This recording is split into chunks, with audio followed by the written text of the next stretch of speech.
We've got the guys from A Static Lullaby. Just so excited to chat with you guys.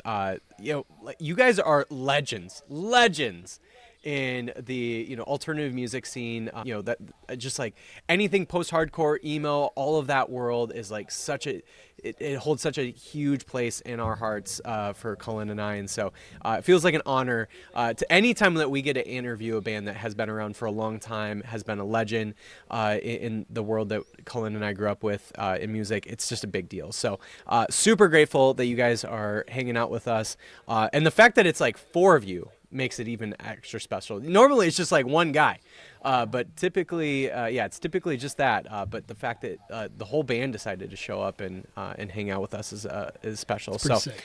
Yeah. So anyway, we'll dive into all things A Static Lullaby history. But before we dive into that, how are you guys doing today? Doing all right. We're super codependent band, which is why not one.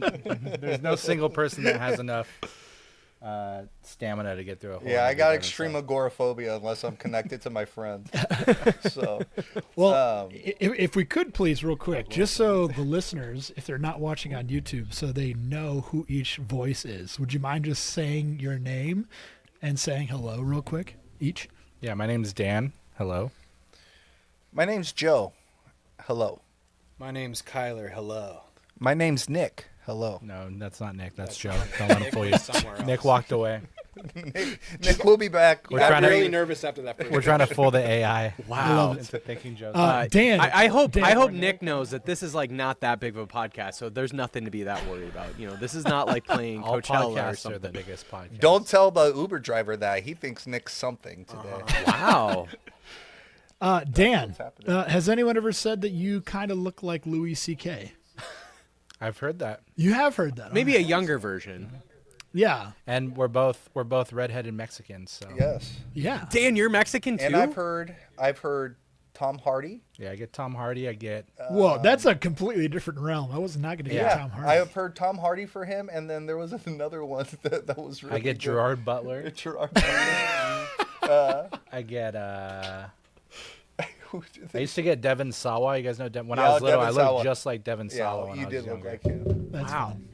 The quarterback Joe, from Little you Giants. kind of look like a youth pastor from 2007. That's what somebody told me today at work, and I said, "No, I'm Like just selling you ribs." A youth pastor mixed with French Stewart.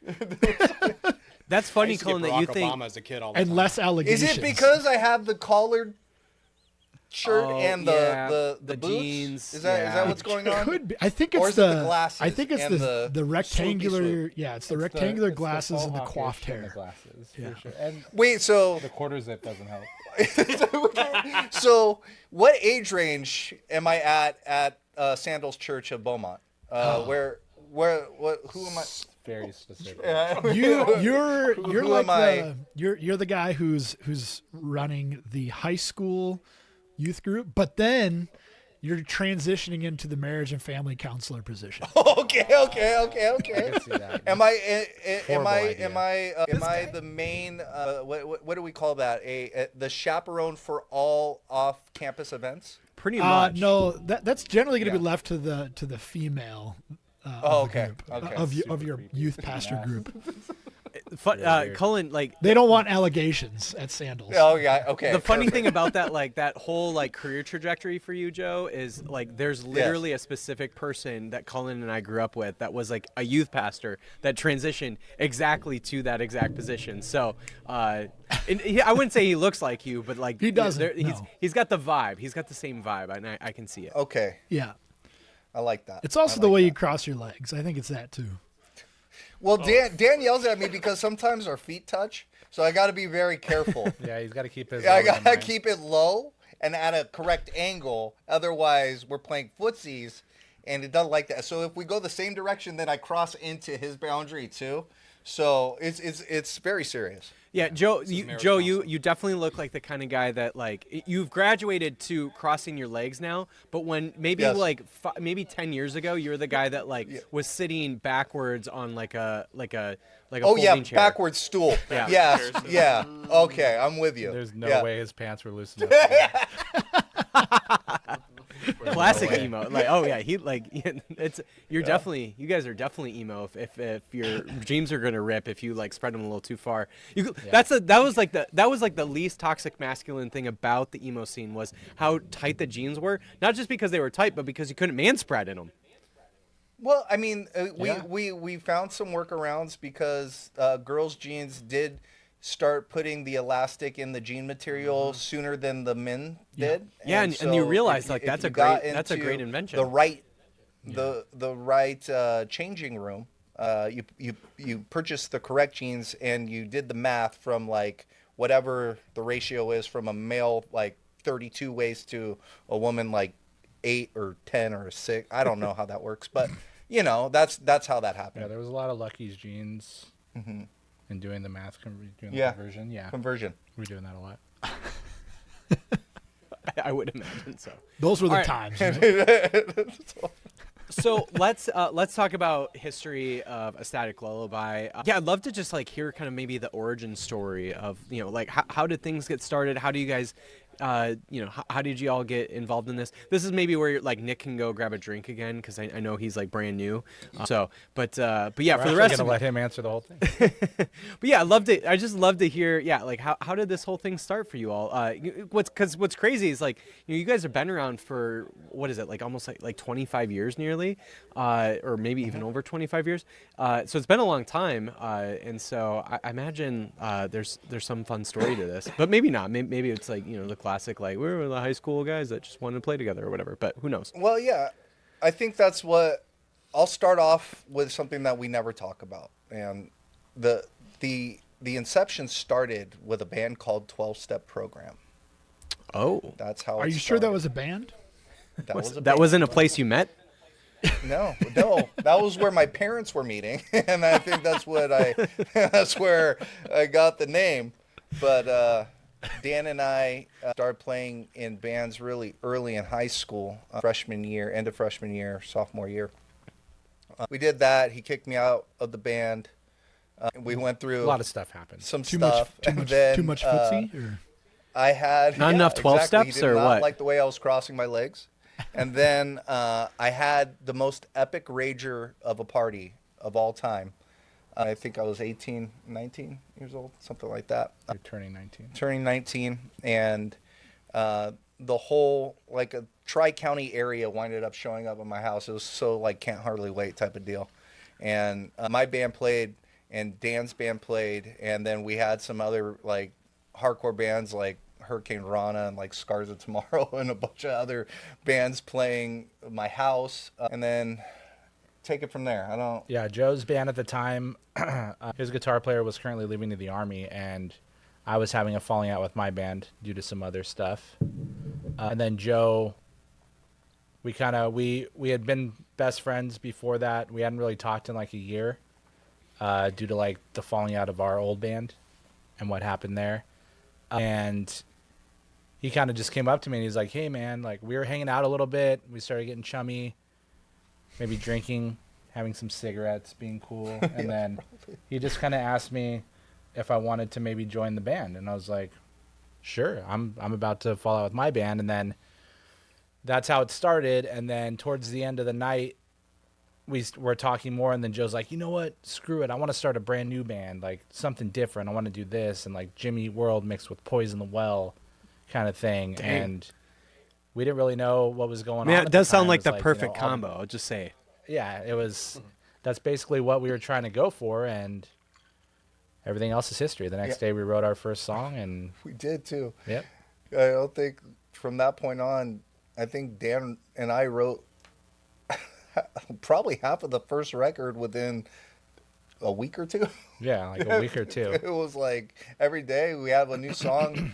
I had this book of lyrics, and Dan and I would just sit down, or I would just literally scream without a PA, and him playing without a regular acoustic guitar, but he was playing his electric guitar without it being amplified, and me screaming in the freaking garage and putting these things together and saying, oh, well, you're going to sing here and we're going to do this. And And it all came together really, really fast. But we were pretty blessed in the beginning.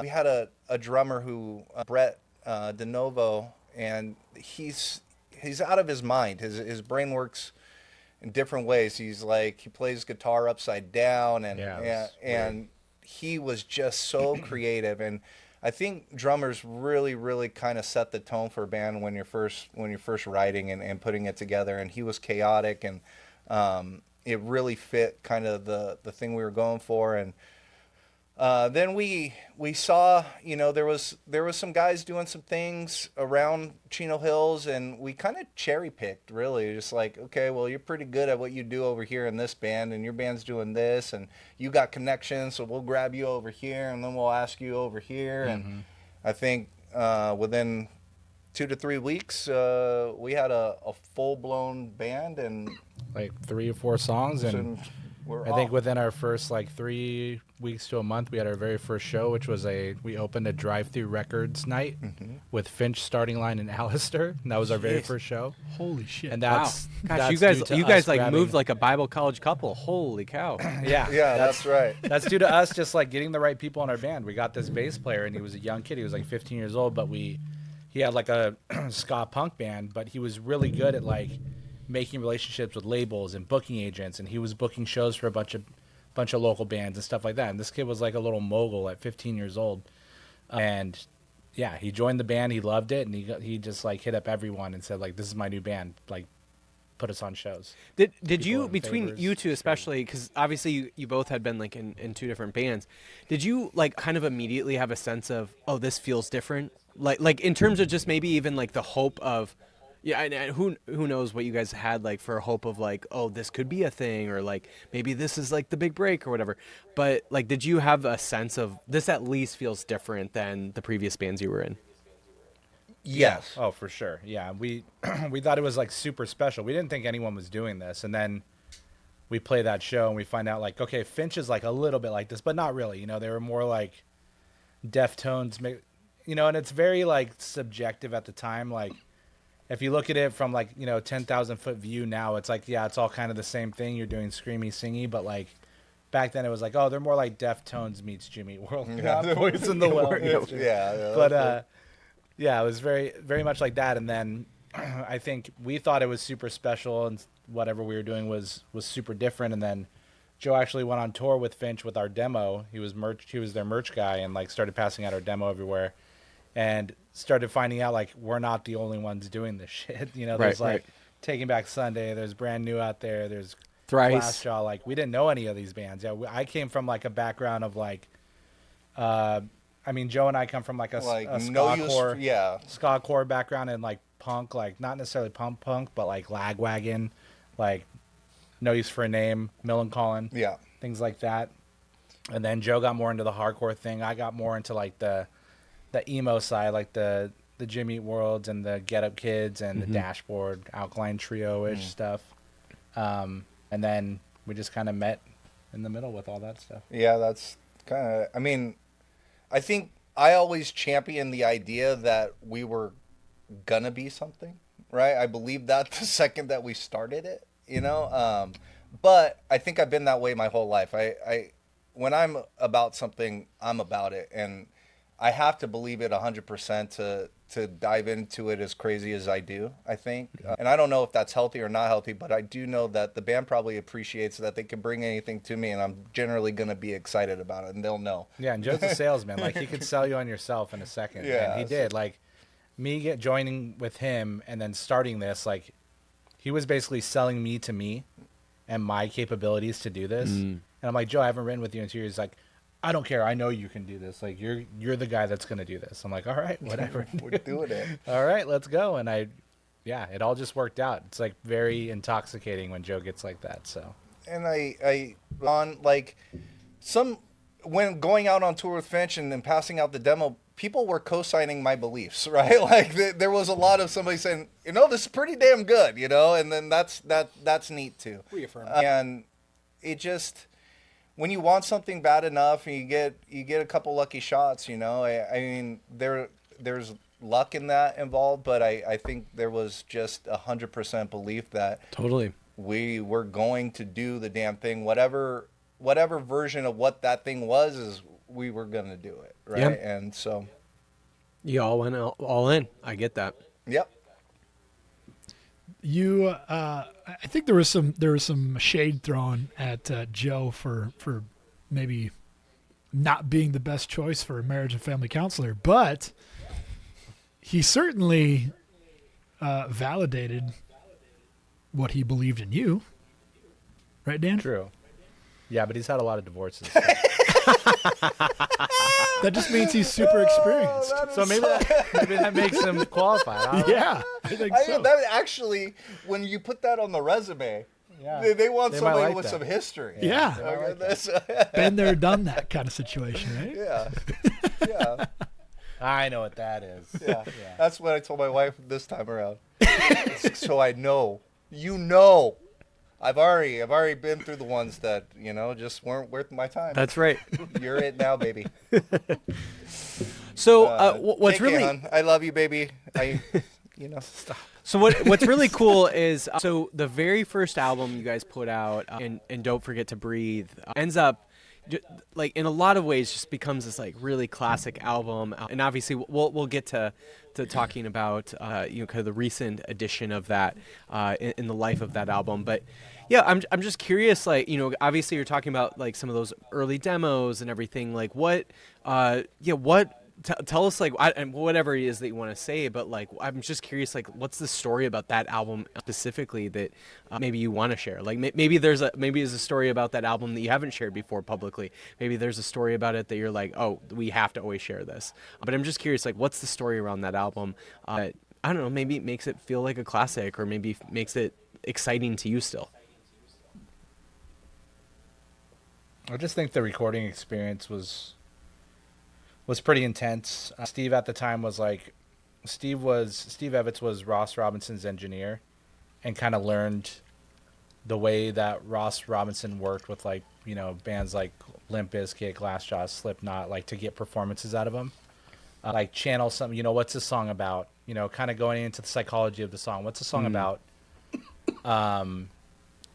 And there's a song on the record about a specific love interest of mine, and some things that went down with that. And then he's like, yeah, if you have pictures of her, like, bring in pictures when you sing that song. And, Dang. like, we'll post them up, like, just things like that, to really, like, try to incite a reaction or some kind of emotional bond to that song when you're tracking it. So that kind of stuff was really cool to kind of see the psychological stuff. And that's kind of the part of recording that I enjoy, is like the psychological stuff. I learned from Steve how to, like, kind of, if I'm stuck on a guitar part, like, stand up, turn away from the monitor, like, try something different, and just pick a little different. Try something like this just to see if it works. So Try therapy. it's yeah, that's something that try therapy. No, try How about try don't be a downstrokes is what it is. Yeah, that's really the therapy we all need. Just, Yeah, we don't need any other therapy than a few downstrokes.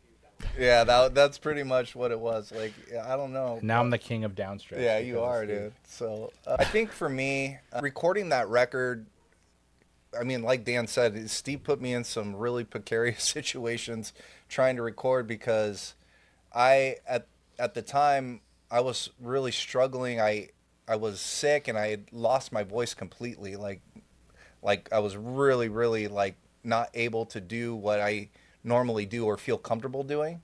And I'm never 100% comfortable in the studio. So that was tough, and he would put me through a lot to get the right performance out, to really capture it on record. And I think that he did. I know for a fact that we were up against it with some money constraints and where we're recording and how we were recording it, because in time we were in New Jersey and we're from California. But I do think that was the most formative time for us. I think it made us, I think, like, you matured so much within those 2 or 3 weeks of really being able to put yourself in a position to be a full-time touring band, to make new music, to understand what it is to be in the game and learn all that. It was a very, very short period of time. and it made us grow tremendously in that period of time too. So. Well, and if we can skip forward to the modern day just for a moment, at the very least, that's one of the best live recordings of an album I've ever heard in my entire life. Yes. Thank you, dude. Appreciate it. And mostly because of Chris and Nick, I'm just saying. Yeah, it's obviously. For sure. Like, I'm sure it was great Tyler, you back have in like nothing to do with 2003, but like, I mean, come on. Hey, do you mean Kyler as well? Or sorry, yeah. Sorry, yeah, Kyler. Chris is our drummer. Yeah, so Chris that is makes our sense. drummer. But Chris refuses to do interviews because he's too busy at the dog groomers, I guess. So. Yeah. He owns a chain of dog groomers. He's a Yeah, billionaire. it's like dog grooming / brewery, mobile brewery. Yeah. Yeah, they It sounds like a they dream. Dog drunk. get your dog drunk, craft beers on kegerators. Yeah. Yep. Yeah. Sounds like a millennial. It's like, It does sound like a millennial. Right? oldest millennial on the planet. Woo, you crazy. No, but thank you in regard to saying that about the new album. I think we surprised ourselves, to be honest. Yeah, that's so insane. If I could share something really, really quick, somebody wrote something, and I have a hard time responding to everybody's messages, but this guy wrote something. They're called comments. It was really, really freaking sweet. Hold on. Oh, it doesn't matter. He goes, I mean, it's similar, and I don't want to interrupt, but I don't even know if you guys check these messages. Just wanted to let you know how freaking incredible the live record is. You took something that is special to so many people, and you added to its legacy. The intensity, the subtle differences, balanced with the absolute respect you showed the original record makes this perfect. I don't know how I missed it, that it came out, but I've been rocking it loud all day. Takes me back and gives me the freaking chills. Love you, dudes. So glad you are back. Heck yeah. So Nailed that that. was me bleeping myself. But so when I hear things like that, it's kind of crazy. It takes me back to when we first made the album, not us re-recording it. It takes me back to how special of a time it was and us just paying homage to it, right? To reintroduce this back to people that it meant something to. And I think that's the biggest part of it. That makes sense to me. Yeah, that's evident too. When you listen, it's clear that it still means something to you guys too, or maybe it means something for you for the first time, like Kyler, right? And it's new. It was like oh, maybe for the first time. That's true too. That's kind of crazy. I never put that into perspective. Maybe everything was such a blur back then that you didn't think about it. You were just playing your songs that you recorded, Right. Yeah. right? Yeah. And Well, you know and how they really and truly what affected you somebody. what you wrote back then means something completely different now, I'm sure. 1000%. Yeah. I could put myself exactly in the place where I was when I was writing that stuff. And I was telling another interview, I had to Google my own lyrics. It was kind of crazy. But Google's not right 100% on the lyrics that I wrote either. So I had to edit them, and because I'm sending it over to the label for the track listings and everything. And it would put me right back to the second in the place that I was. And I remember writing the words down on paper and scribbling and what I was drinking and what kind of state I was in when I was doing it and what I was thinking about, what movie was on the TV and what Dan was doing in the background. Like, it is so crazy to relive all that stuff. foil. Yeah, so it was so fun. So Yeah, I can imagine. for Nick and Kyler, like, I'm curious, like, because you guys have been, you basically come along like 23, 24 years later, what I'm curious, like, for you guys, like, and you think about the legacy of this album, like, I mean, is this something where you're just like, I'm just trying to like be a part of it, and that's it? Or do you feel like, in the way that this fan even mentioned, like, you're adding to the legacy of this album? Did you have a sense of that especially when you're doing this live album and when you think about like being a part of this band now? Yeah, I mean, when I'm playing these guitar parts that Nate wrote, which are great, I'm playing them differently than he would have played them, right? So in a way, I'm getting to put my own kind of spin on it because I play them differently than he would have played them. And I mean, I am very honored that I get to leave my kind of my own little stamp, I guess, on this legacy that this album has. You know, I know it means a lot of people, and I'm happy to be able to be a part of that for them. I like that. Yeah, for me, I mean, I didn't think about the meta too much. Like The meta. I don't think that I'm sure Mark Zuckerberg thought a lot about you, so that feels a little he thinks about me uneven. a lot. We are pen pals. He sends me $1 billion every couple of days. No, but I don't think I just wanted to play it as close to the original as possible in a lot of ways. I don't think I took away anything from the energy of the original parts and the backup vocals that I did. I was just trying to do the best I could and play the parts, you know, as written. But when I sit back and think about it, yeah, it is pretty cool that I get to have my name on this, you know, this record that's going to go down in history as, you know, a really good live recording. Yeah. Pretty stoked on it for sure. Was it something? What was this album for both of you? And obviously, it's totally fine if you don't, unless you want to have a band fight. But was this an album for both of you that you felt like as you were growing up, you were like, oh, this is like important to me? You know, like I think about that for like some of the albums that you know, shaped me and influenced me as a human. And if I ever had the chance to like do something like what you guys did, I would feel like, wow, I get to be a part of this. Like I remember, maybe it was like sometime last year we interviewed. Now I can't believe I'm blanking on his name right now. He's the new singer for Amberlin and also sings for Mullins? It's Matt yeah, something, right? Matty Mullins. I don't know why I'm blanking Yeah. on his name in the moment, but like, you know, Matty, like he was talking about when I like was chatting with him about doing this re-recording of Never Take Friendship Personal, and also obviously doing that album live.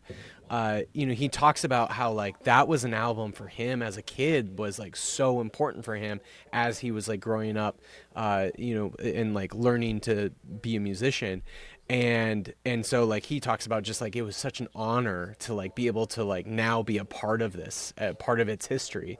So I'm curious for you guys, and again, like, you know, maybe you didn't even know about this album at that point, but I'm just curious, like, was this an album for you that like helped shape you as a musician? Like how does the fact that this album was pretty legendary in the scene at that time impact like maybe the way that you relate to it now, given the fact that you get to contribute to it? I can say something about that. So we would never hire anyone in our band that's a fan of our band. Just That's kind of interesting. what keeps it kind of like it's kind of always been that way, and it kind of gives us our edge. Like it kind of gives like every new like lineup will have a fresh new take on like this style of music, because like I know this isn't Kyler's preferred style of music. Nick, I'm not sure. I think Nick's more. I definitely like post-hardcore. I grew up listening to post-hardcore. But I mean, I'll say like I was aware of it, you know, but it wasn't. Sorry, I was aware of it, but it wasn't like one of the albums that I would say shaped me. No. Okay. Yeah. Yeah, I wasn't aware of this album. I heard some songs off of Hang 'Em High, and I obviously heard Toxic. Heard some songs off. I love Britney Spears too. She's off great. of self-titled. I heard Hang 'Em High off self-titled. Yeah, he was telling him that Kyler found us off of a video game. Nick soundtrack. did too. Yeah, they both. Well, I had heard the song playing that game growing up, and I didn't even put two and two together until we had that interview. I was like, "Holy crap, you're right!" What game the was song it? is on that game. Was that a snowboarding It was game? no, it was MLB The MLB 07. Oh, yeah. Oh. And there was a driving game too. That was like one of the last Flat Out. good I never played MLB the, games the too. Flat Out that the Static Lullaby song is on. I played the other one, but I thought that was a trip, man. But I'll tell you that playing that live record and playing with these guys has absolutely transformed me as a musician. For sure. I bet. So, when you think back to, and maybe this is more for Dan and Joe, but like when you think back to this album, almost 25 years later, and you think back to that scene, and you think back to, you know, that time and place, and like where we're at in music now, you know, I would imagine like for you guys, especially with like maybe some of the bands you guys were coming up and playing shows with, and some of the legendary albums that a lot of those bands have put out, I'm just curious, like, how do you think about this album that many years later? Like, it's kind of like it is as long ago as like when you guys first put that album out that like, something like, I don't know, like whatever 80s album was coming out at that point. Like that's how far removed we are from that album as we were back when that album came out from some 80s album. So I'm just like curious, like when you think to potentially its legacy, like is it something, I'm sure you guys are proud of it, but like do you ever like think about like, oh yeah, like we like placed, like we made a stamp into this, like, or maybe not, like I'm just curious, like how do you think about, okay, I was a part of this like almost 25 years ago, and now I've made maybe made the stamp, or maybe haven't. I'm just curious, like how you think about it now. I don't know. I guess I could just talk about maybe not the album itself, but I could say how I referenced myself previous to our hiatus, and even after. It was like I compare myself to like a major league baseball player, right? Like I say, it's like I played major league ball. It might have been I was in AAA and I got called up for a couple of reliefs in the big time, and I was able to pitch the 7th inning at Yankee Stadium. Gave up 3 a times couple or something like that. Gave up a couple home runs to Barry Bonds. We get right. it. Yeah, whatever it is, like that's how I compare it. But I think too there was a bit of a identity crisis thing, me separating myself from the band and then coming back to it. So I definitely believe that the record itself, and Don't Forget to Breathe, is should be on everybody's list of top 100 albums to influence the post-hardcore scene of the early 2000s, right? Like right. If there was that list and AP made it or whatever, it should be on there. And because it really was, like, I lived that time. I know what was happening. You know what I mean? And it's like it's so funny. I think about when I first heard the Used record, and I remember there's a Blindside poster on the wall right there, okay? And Blindside had just, like, Pitiful was like one of the best songs I ever heard in my life. I just thought like that was everything. And the record wasn't even out yet. Yeah. Right? And the record was not even out yet, but I remember how I felt at that time, and then I remember looking back a year after it was released and where we were. So, and where we were, our trajectory, it went from this to that, and it was kind of crazy. Like, you're doing things like Main Stage, Taste of Chaos, you're headlining tours, you're playing with all these other people, and you're being talked about in the same realm. So I can go back and remember what that was like. I really can. Yeah. I mean, it's just amazing, like how life took you into that place. And again, like you guys were talking about how before A Static Lullaby, like you're in these 2 other bands, and like and again, like maybe you had your own trajectories for that, but the fact that like you just like you met each other at this time and start writing music together, and then it just like it just like spawns into this whole thing, and here you are over 25 years later, and you're still connected, and you're still obviously you're playing the live album, and it's to me it's like amazing. Like it's a testament of like how powerful the music is when music is that powerful that it can like create those kind of lasting relationships. Obviously it's been a long time since you've made new music, but the fact that like music from 25 years ago, a quarter of a century ago, can still like hold you together in such deep relationship, I think is like really powerful testament to how powerful that music is. Yeah, this and Dan's my ride or die, and like there's no, it's hard to explain. If you've had a friend where I cannot talk to this man literally for 10 years, and if you put us alone in a garage at 12 o'clock at night with some beers, it's over, dude. Like, it will just pick up like that. You know what? And our writing relationship is pretty much the exact same way. We just, it's there. I think the most special part about Static Lullaby is the relationship that we have, and I think it is pretty awesome that I think we use the band as an excuse to hang out with each other too. You know what I mean? It's our therapy. I don't make music to think about what legacy I left. I make music, honestly, to feel happy about what I'm making. I love music. And sometimes my band makes exactly what I imagine hearing, and that is the coolest thing in the world. And whether that was in Don't Forget to Breathe, or that was Rattlesnake, or the new songs that we're writing now, I generally am in a place where we're writing exactly what I want to hear, and there's no better thing for a human being who loves music than to be able to make your own, you know? Yeah. And I think that's what we do. Love it. Love it. Well, I'd love to talk a little bit about, obviously there's the live album, and obviously that's like incredible in its own right. I'm just curious, and you definitely don't have to share what you don't want to share, but is there any possibility of like new music on the horizons with the Static Lullaby? We interview a lot of bands where maybe they haven't done something for a long time, and then all of a sudden like there's this like energy to create something new. And so I don't know, is that a part of this story for you all? And obviously, again, share only what you want to share, but I'm just curious if that's a possibility on the horizon. Yeah, the live album is just the red carpet. That's all it is. Great. We're rolling this thing out, and we actually recorded our new songs before we recorded the live album. So heck yeah.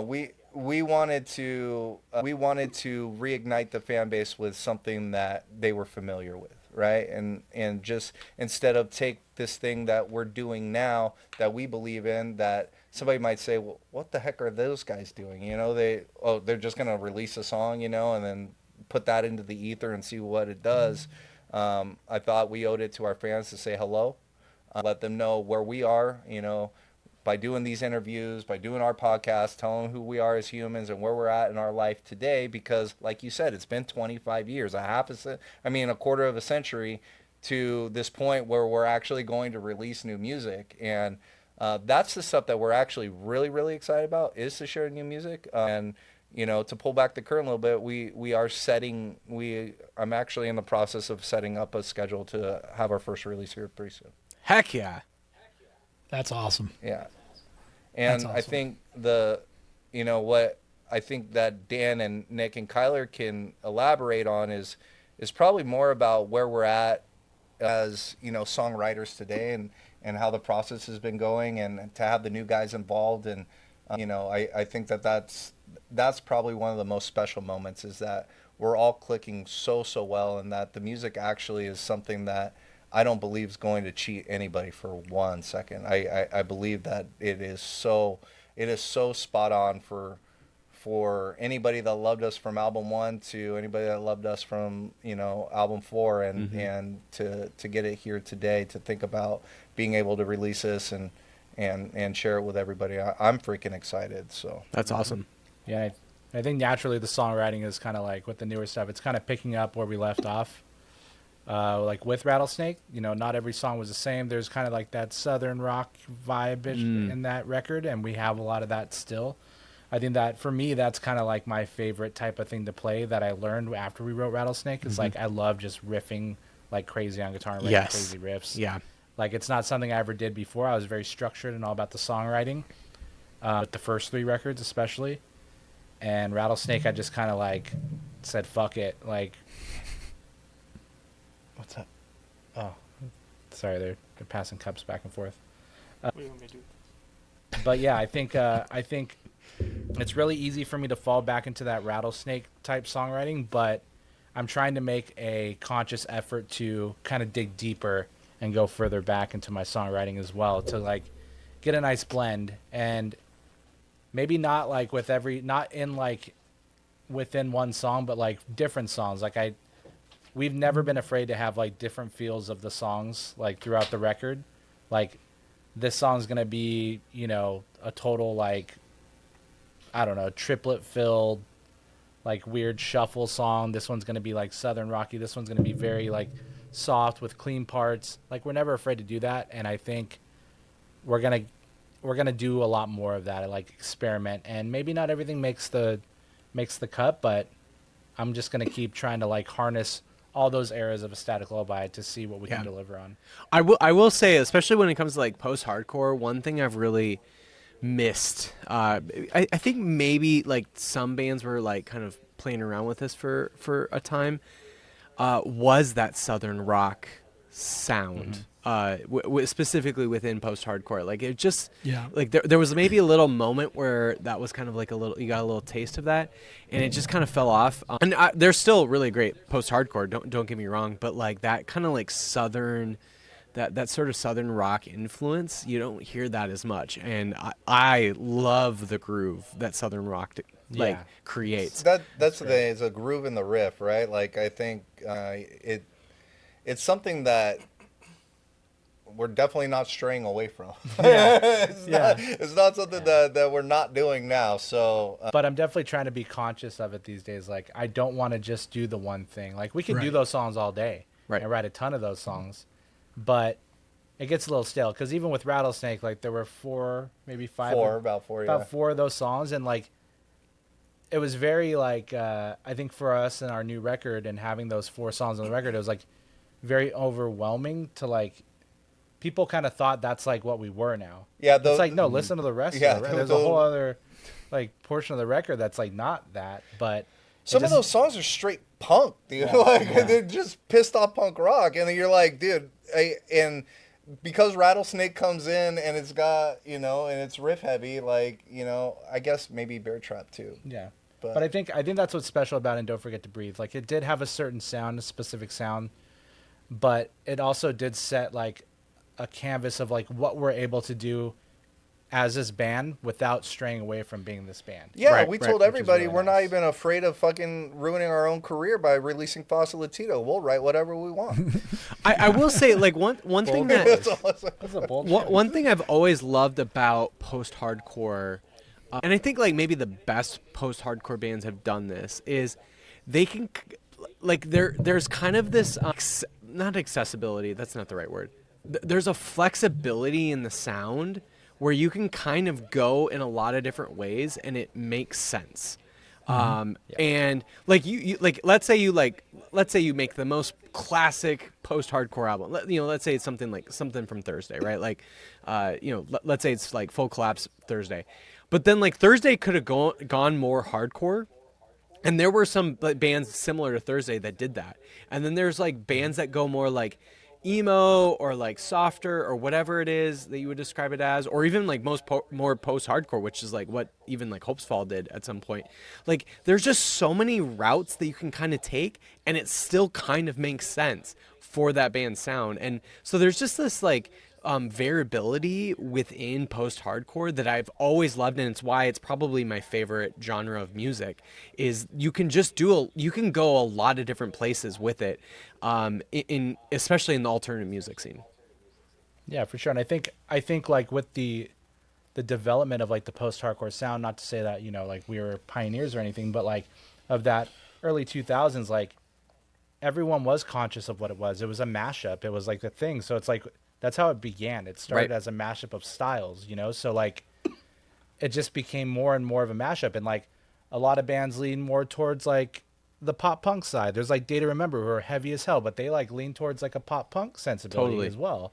And it's like you can just do so much, and I think like having all that out there is only good for every other band, because you can experiment. Like I want everyone to hear what Joe sounds like over a pop punk song. It's cool. Like we can do that, and we will do that, and we have done that kind of, But yeah, the possibilities are endless, and it's really fun to like not be afraid, especially in old age. Like I don't give a shit. I'm like, get off my lawn.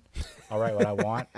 But at the same time, I do care about the legacy of our band. So like, I'm not going to do anyone dirty, but if something's good, something's good. And, I feel like I've been in this band long enough to know what will fit. So yeah, It's really fun. Well, I'm a big fan of the southern rock sort of element to it because again, that's just like something you don't hear a lot in that world, and there's just like there's so much that could be gained from it, I think. Yeah, and I think that's like ingrained, so it's always going to come through with everything I play. But we got a few songs just for you. Love it. Just Love it. Yeah, you're gonna be really happy with the new stuff. You're good. Love it. Love it. Hell yeah. Should we get into top records? Top most influential records, I should say. Let's do it. Can you guys give me some guardrails on this thing? Most influential No. records of the band, or just You in as an general? you as an individual. Like just you in general, You- like what made you you? Yeah. So What we'll made you do you as we'll a do person, two each. as a musician. Yeah, we'll I do only got two two. each. So yeah, there will I be can give you eight that total I'll give you albums, this one. Don't you? unless there's any repeats. No, that's my guy. So they're not necessarily your That's necessarily my your guy. favorite. They're the most influential to you as an Okay. individual. Yeah. Heard. Thank you for giving me that guy. Okay, I'll go first. Actually, Nick, you go first. Yeah. Yeah, Nick. Yeah. Nick. This is really hard, and I'm gonna be listening to something later, and I'll be like, "Wow, I said the wrong thing." Well, just think about But- like when you were coming up playing Naturally. guitar, like what unlocked the door for you. No, I know, but You know? and not even just playing guitar, but just so. Number one is Thrice Visu. Oh, Just Hell yeah. the first album Classic from Thrice. them where they kind of started experimenting with other stuff. I know they kind of went a little more wild lately. I mean, later on, but that was the first one where they kind of branched out from just the post-hardcore thing. right. And I think in the same vein, the other album for me would be Radiohead Kid A, Sure. where it was Naturally. the first album that they Yeah. really stepped away from doing what they were doing before. And I think like those moments of experimentation really like make me think, wow, I could think outside the box Yeah. too. Yeah. You know? I often say Kid A is Radiohead's best album.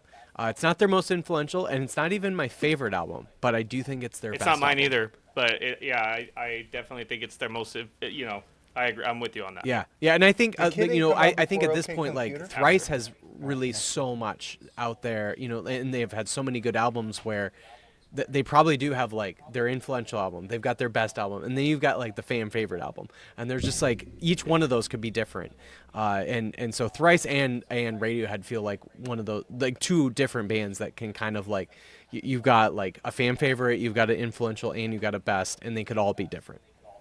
Yep, I agree. Great picks. Great Super picks. safe Yeah, answers. I agree. Super safe Good picks. answers. Whatever, dude. Safe It's just the answers. truth. Can't talk shit about those, huh? All right. Yeah, I'm not gonna talk about much. Just kidding. No, those are great. Yeah, Kid A who's was gonna my, like, who's gonna mention All Star by Smash Mouth? I'm just waiting. No. So down. The whole Shrek soundtrack, dude. What are Yeah, you talking I about? got it on vinyl. Shrek. Do you have a whole constellation on that thing? Oh yeah. Yeah, Kid A used to be my like sleep music.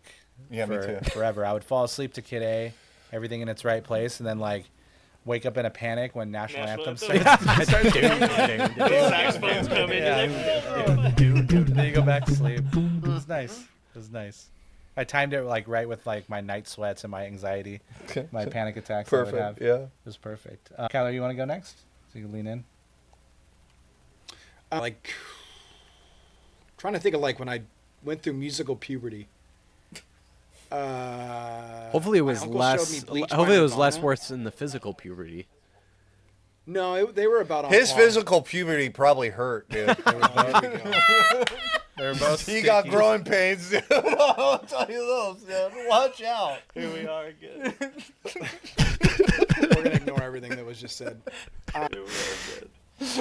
Yeah, I didn't listen to much music growing up. Okay,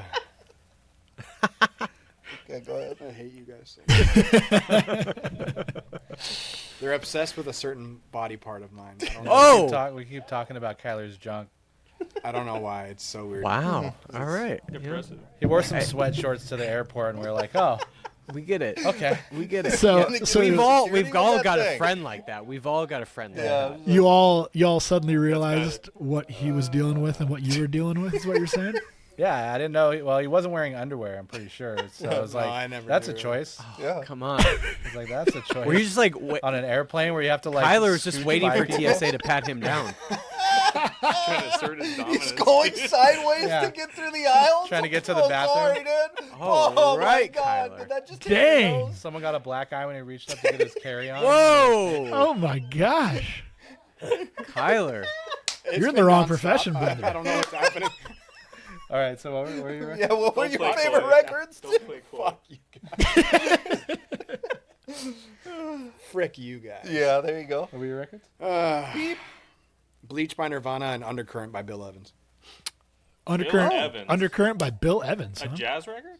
Oh yeah. Hell yeah, dog. That's Okay. a killer record. That's the first Bill Evans we've had on here, which is That might be not the a first, huge surprise. That but might be the first Bleach from Nirvana. Obviously, we get no, like, we've you know- had Bleach like 3 or 4 times. Okay. Dude, that like I didn't listen to much music growing up, and my uncle showed me that, and I remember going home after we stayed at their house and pirated the whole ass thing, and I put it on my Zune and listened to it nonstop. Oh, you are totally a Zune kid, weren't you? Oh yeah, Yeah. we couldn't afford an Look at iPod. him. Look at him. You know what they say about people with big dicks, right? Yep, that's what I was gonna say. They listen to They Zune. don't have iPods, that's for sure. They got phased out by iPod. Hey, Job and go. All right, great. 2 great albums. All right, Dan and Joe. All right, I'll go. You're All taking right. too long. Thank you. I hate this.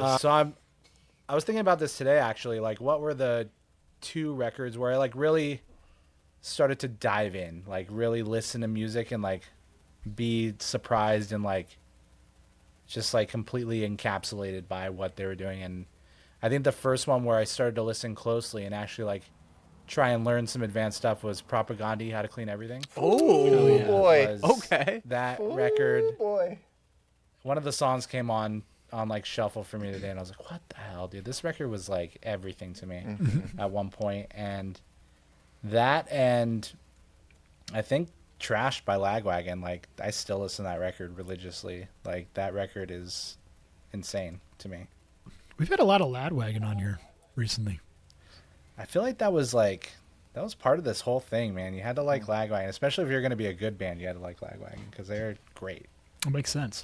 Yeah. I always they are like amazing. I always like associate Lagwagon, and maybe like it's a totally different scene, but I always associate them with like Operation Ivy. Like, does that feel fair at all? Yeah. All right. Yep. It sure does. I don't know why, but like Operation Ivy is one of my favorite bands, and I know that's on Joe's list here. Right. Yeah, that's. Yeah. It's on my list too, but I gave it to Joe. I mean, like you and pretty much everyone else who was in a band that started in the late '90s probably had Operation Ivy. It's 100%. I think my 2 are. It's got to be Operation Ivy. There's no ifs, ands, or buts about I it. mean, And they I think- honestly they feel like the '90s version of Velvet Underground.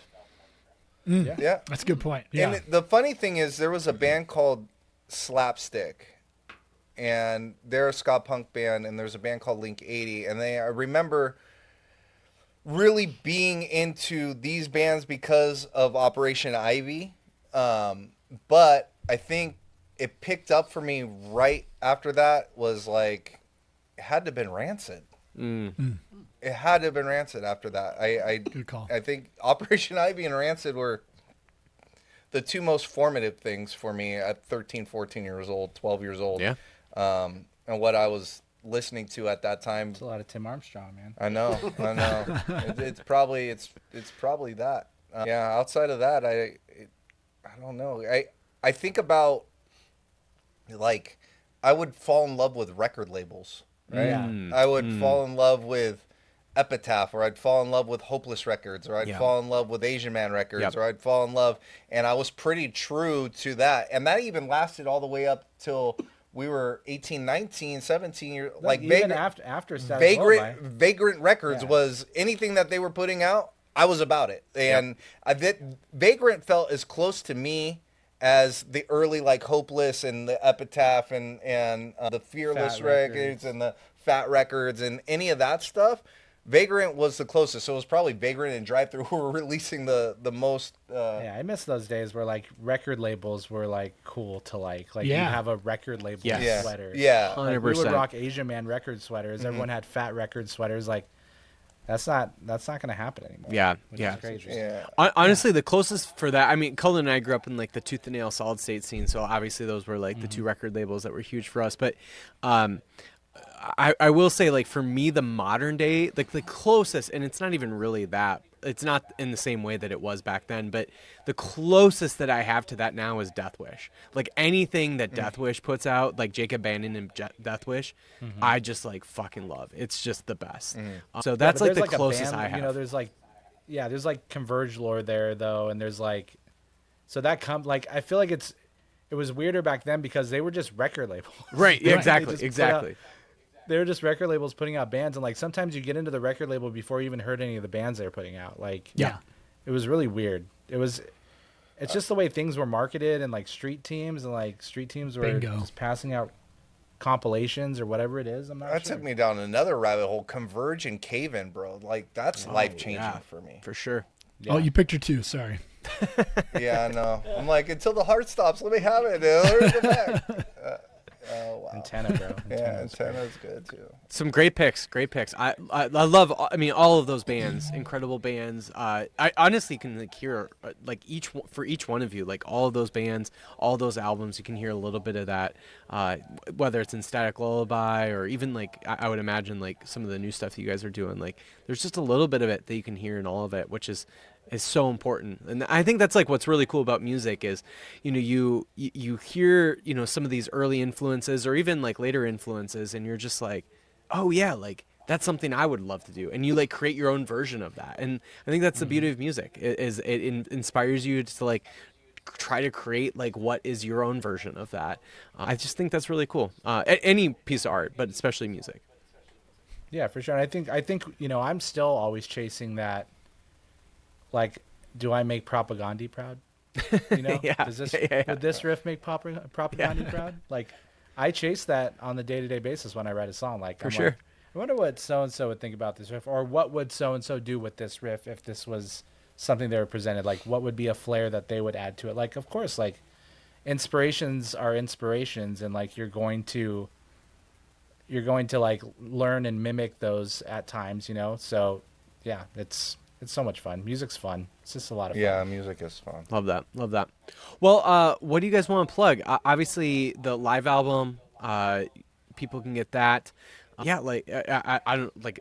Obviously, sounds like new music's coming down the pipeline. Other shows. I'm just curious. Like, what do you all want to plug? Yeah, we got our podcast. We've been on a hiatus because we had the live album. We were doing some recording. We did some touring. So we've been on like a 2.5 month, 3 month hiatus. Too at this long, point. dude. Yeah, it's Too been too long. long. Just released one, didn't we? I don't know. It was a couple weeks weeks ago. Yeah, now. we've been piecing together greatest hits already of our first 6 episodes or whatever. Doing it. But yeah, we got our podcast called Good Guys Bad Band, GGBB. You can watch it on our YouTube channel. Yeah, it's on our YouTube. We did have a Patreon, but now we're putting it all on YouTube because fuck having to pay subscriptions and all that nonsense. Yeah. Joe's got. I'm sure you have more to plug. You're more in the email loop with all the things. Yeah. No. We got some shows coming up with I Promise the World. Very excited about that. I literally just told Cullen about them the other day, and I'm like, they're They're so fun. so crazy talented. Like, Yeah, I feel talk like about they're a gonna blow up. post-hardcore I'm band. like, I'm hoping they Yeah. blow up. They're just so good. I think they're blowing up.